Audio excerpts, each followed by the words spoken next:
Welcome back to lesson number 11. It's going to be a short lesson. I didn't have enough time to finish up the last one. Well, time sure gets away quick.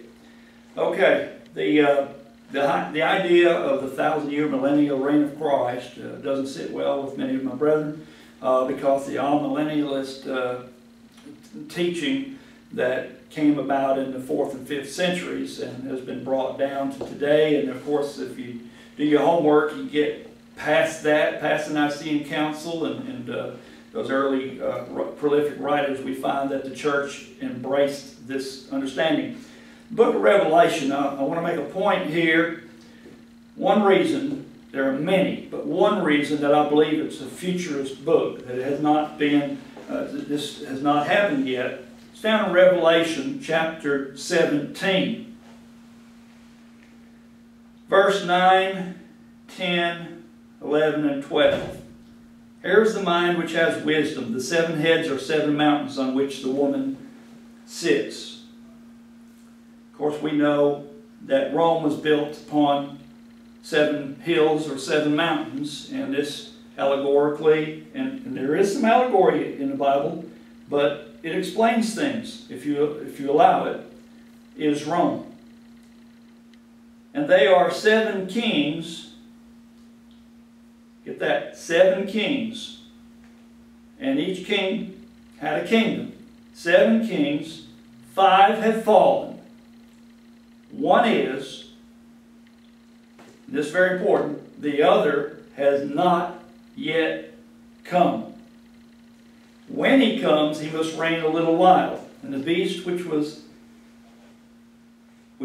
and is not, is himself also an 8th, and is one of the 7, and he goes to destruction. And the 10 horns which you saw are 10 kings who have not yet received the kingdom, but they receive authority as kings with the beast for 1 hour, for a short period of time. Well, these 7 kings or 7 kingdoms, 5 have fallen. The 5 that have fallen is Assyria, found in Genesis 2:14. Egypt followed in, I believe, let's see,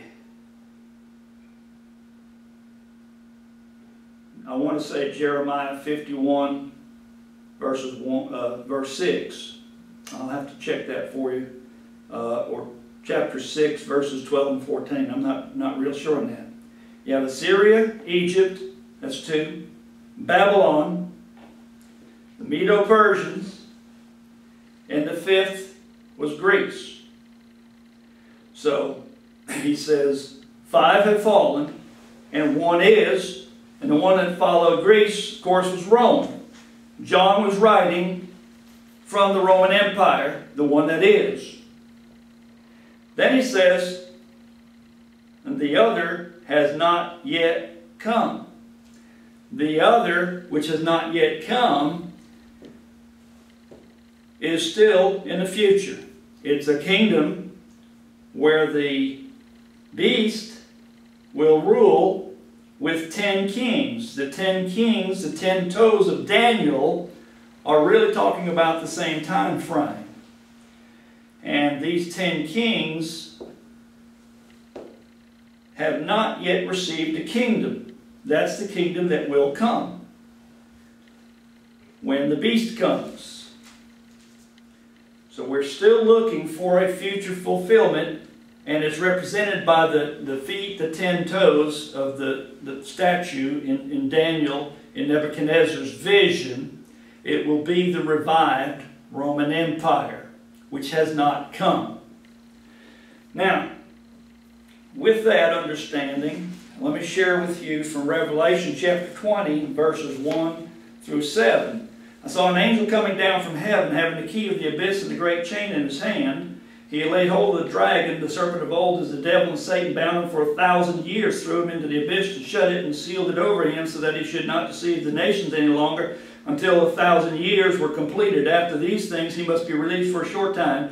I saw thrones, and they sat upon them. Judgment was given to them. I saw the souls of those who had been beheaded because of the testimony of Jesus, because of the word of God, those who had not worshipped the beast or his image, and had not received the mark upon their forehead and upon their hand, and they came to life and reigned with Christ for 1,000 years. The rest of the dead did not come to life until the 1,000 years were completed. This is the first resurrection. Blessed and holy is the one who has a part in the first resurrection. Over these the second death has no power, for they'll be priests of God and of Christ, and will reign with him for 1,000 years. And after the 1,000 years are completed, 6 times John refers to the 1,000 years. The tree of life is mentioned 3 times in the Bible, and paradise is mentioned 2 or 3 times, and we believe in both of them. 6 times John mentions 1,000 years. And we don't believe it? I believe the Word. I believe there's going to be a 1,000-year reign of Christ, and that Jesus is going to reign and rule just like he says, as the timeline says, and it's the Sabbath rest. Are you ready for it? Because it's coming soon. Thank you.